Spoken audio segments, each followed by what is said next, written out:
Raycast. I thought I better do a video on Raycasts. I don't know if I've actually done a video on raycasting yet.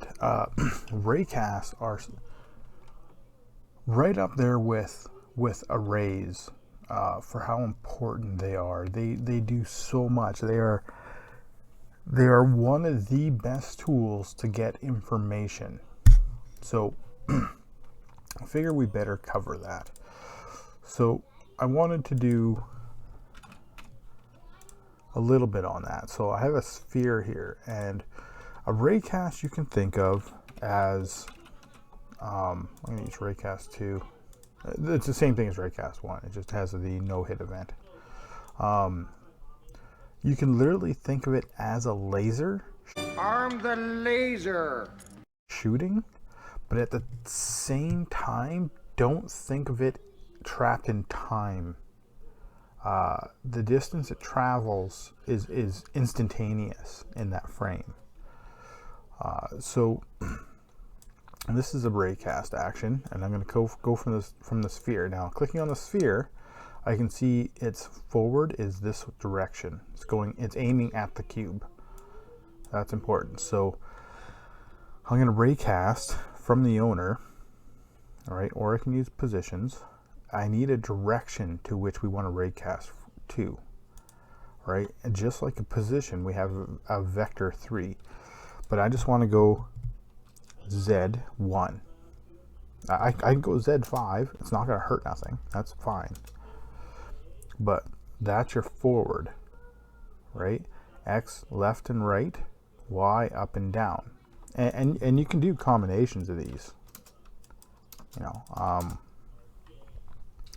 And this is in space self.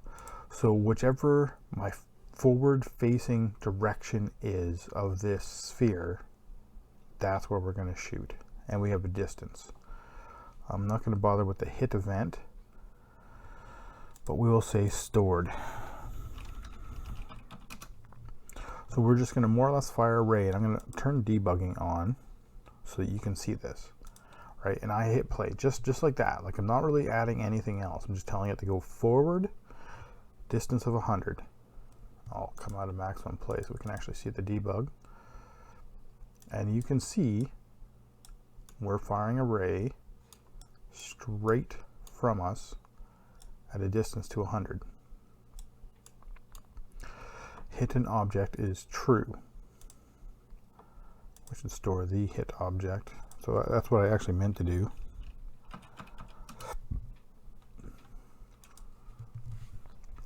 So you have these other things that we can also get information from, right? So we're saying, okay, we have hit the cube. This guy is touching the cube with this ray.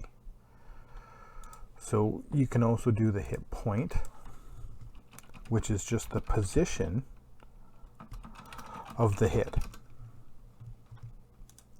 Right, so what that's telling us is the ray is hitting this cube at that exact point, which is great if we want to use it to, say, spawn particles at, or, you know, here, I'll do this. I'll create another little sphere.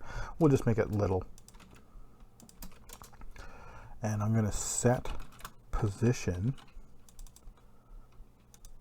of this little sphere, world, every frame to this position of the hit.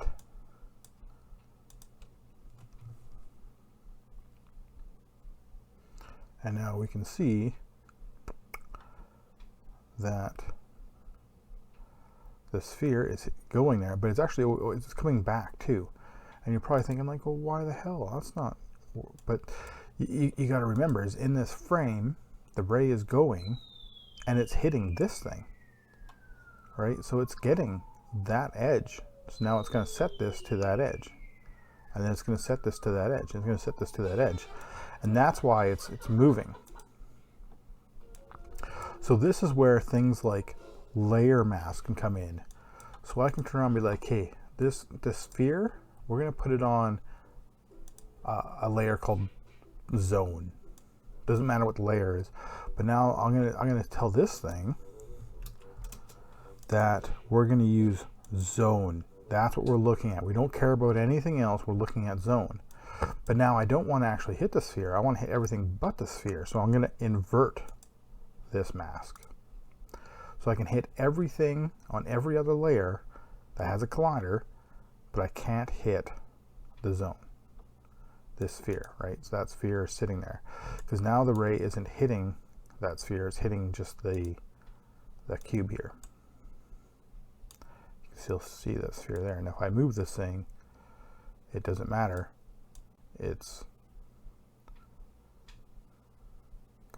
just going to stay there. It's going to stay with that hit. Should probably move that light so we can see it a little better. All right, so that's one thing, right? You have the position of the hitting. You also have, well, we can use the distance, and it's just a little piece of information. Can also be useful for, well, piles of different things, but it is just a little piece of information. We can see the distance is 9.5 units. If I move closer, obviously that distance gets less. I move farther, distance gets farther. The other one is the hit normal. And hit normal is one of those things,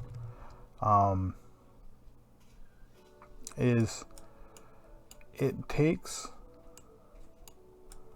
whatever we hit, that face of the polygon. Right now on a cube, the polygons are huge. We got this big ass polygon like this. Actually, this is technically two of them, but those are triangles, not squares.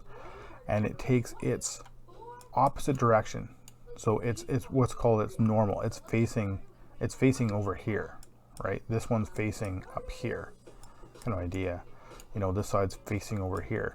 So that's what the hit normal is. It's kind of whichever way this is facing, or whatever you hit, which is really great. Let's get rid of that. And what do we have for blood as a prefab? Okay, there's a blood splat. I'm going to put it in my variables. So what I want to do now is I want to create a blood prefab. I don't need those. At the position of hit. Now I don't want to use the hit normal for the rotation, because rotations and like a normal is a vector, and a rotation, it says it takes a vector, but it's not. The way like with quaternions and all that, they are not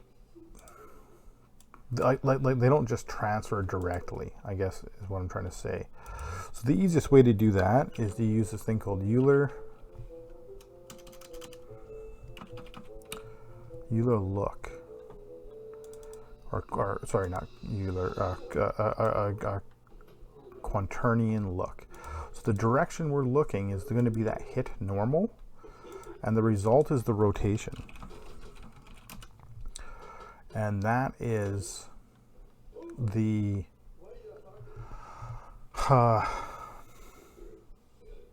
like it converts the vector to a rotation. Now the best way to use it that I found is to not use these at all, and you'll see like it's not here because this is looking for a vector. We don't have a vector. It's coming back as a rotation. So let's make a variable called the created blood. Now we can set rotation. Move this to the bottom of the created blood to rotation. If we want, we could do it every frame. I'm not going to bother doing these every frame. I'll turn the raycast off. This is the every frame. It's a little different than the check marks. Is you can put every frame. You fire it once per frame. Fire it every other frame. So forth. We can delay, and that's because usually raycasts they're considered to be high cost and performance. And with that said, I also feel the need of saying that they are more costly than a lot of actions, but don't be scared to use them. I mean, if you're going to go insane and use them, 500 of them all over the place, yeah, it's going to cost you issues. But I mean, if you need them, use them, right? But now I have. Okay, let's run that again. But you see how the blood's facing the right direction. But if I take this guy and I now spin it, so the normal is facing kind of a little more towards where we're looking at it from. And you can see the blood's moving a bit. And if I turn it some more, I'll probably start hitting the side now, but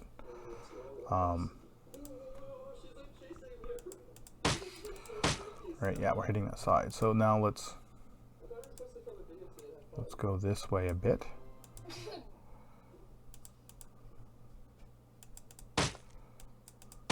Oh, we're just catching that edge now. All right, so let's take this just a tiny bit more.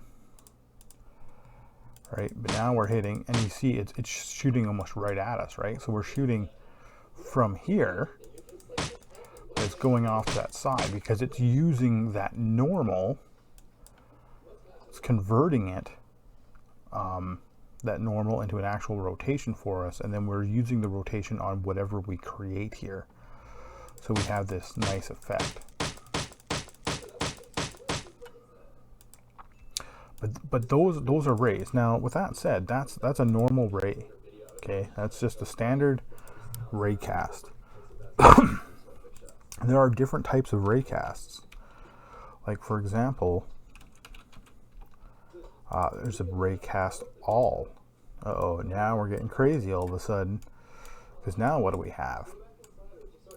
Well, in reality, it's almost the same thing, right? Oh, we have some debugging happening before you can go into play mode on this one.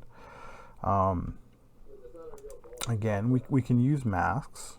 It's exactly the same. But now we don't have a hit object. We have a hit objects. And that's because the raycast all hits everything. Right? So we're going to store everything we hit. So you can fire it, and it now, it hit the cube, sure. But now we could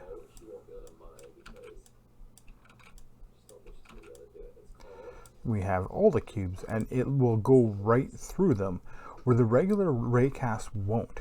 The regular raycast gets that first hit, but the raycast all will get everything, right? So we can see in our array, we can take things in and out, right?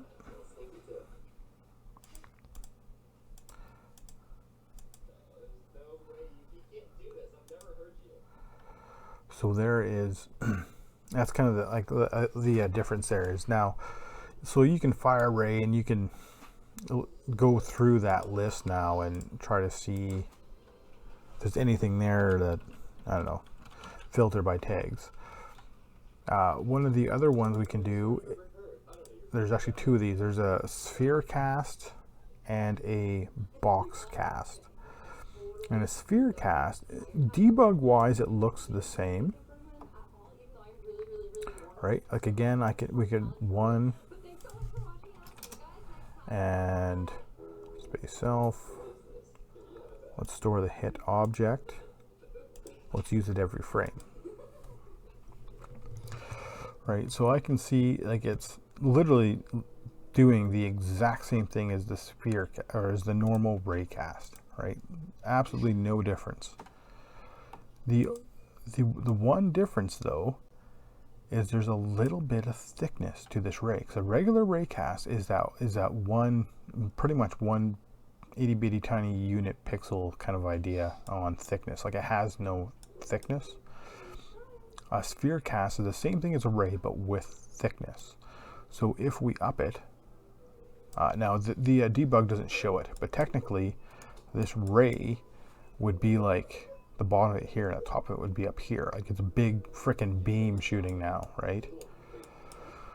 And if I move this, if you watch the name here, we're still hitting it with our sphere cast. We're still hitting it. We're still hitting it. There. Now we're hitting this one. Right? So I go up. And now we're hitting this one again. So that's how thick it is. It's that thick that the first thing we're hitting is actually this guy here. Right? And that's, so it's identical to the normal ray, but it has thickness. Beautiful for first person games. You want to, you know, click and interact with various objects or whatever, and you want to raycast from the screen to find out what you're looking at. I like to use sphere cast. It's a lot more reliable. It has better playability as a player, so you're not like, it doesn't need to be absolutely perfect. Like you don't got to be looking at the exact pixel of the thing you're got to picking up. You get a little bit of lenience, right? The other one, in box cast is the same thing, but you're shooting a box other than a sphere. So a ray list, raycast all, same thing as raycast all, but it puts it into an array list. The overlap spheres is an area around this. It's not a ray. What else? There should be, might be on the ecosystem. I can check this one.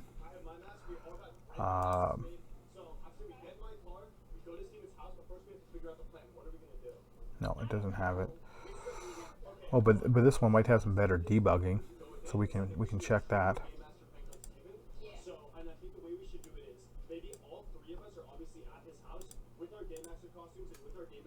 Let's see how the debugging is, because it's got a couple little lines here all of a sudden.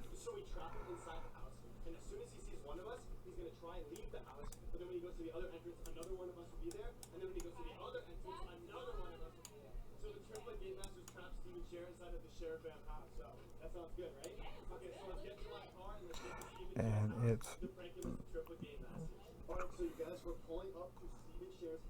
I don't know why that's, that debug is just weird. Alright, so if we're firing this direction, why is it giving us, is that supposed to be the width of the thickness going that direction? I don't know. Oh, it gives us a center on this one.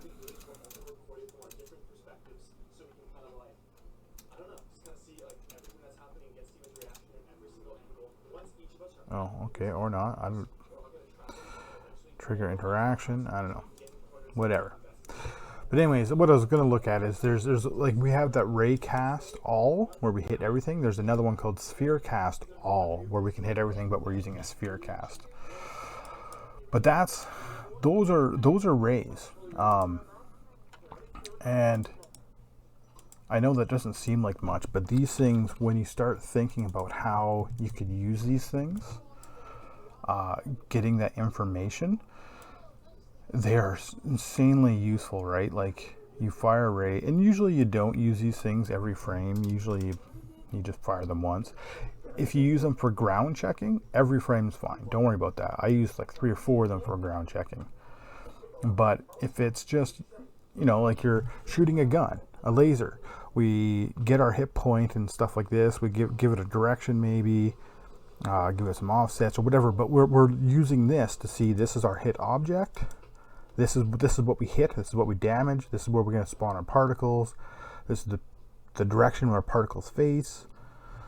Right? There's a lot of different things you can do just with that information, right? Because now I can send an event to this object. But anyways, I guess a shorter video, but Raycasts, use them, like them, find uses for them. They're a beautiful thing, and you got to remember that there is no time to go from the distance of like here to here to here, or if it was way the hell over there. Everything happens in that frame, right? So if it goes 50 miles, if that's how far you want that ray to go, it's going there that frame.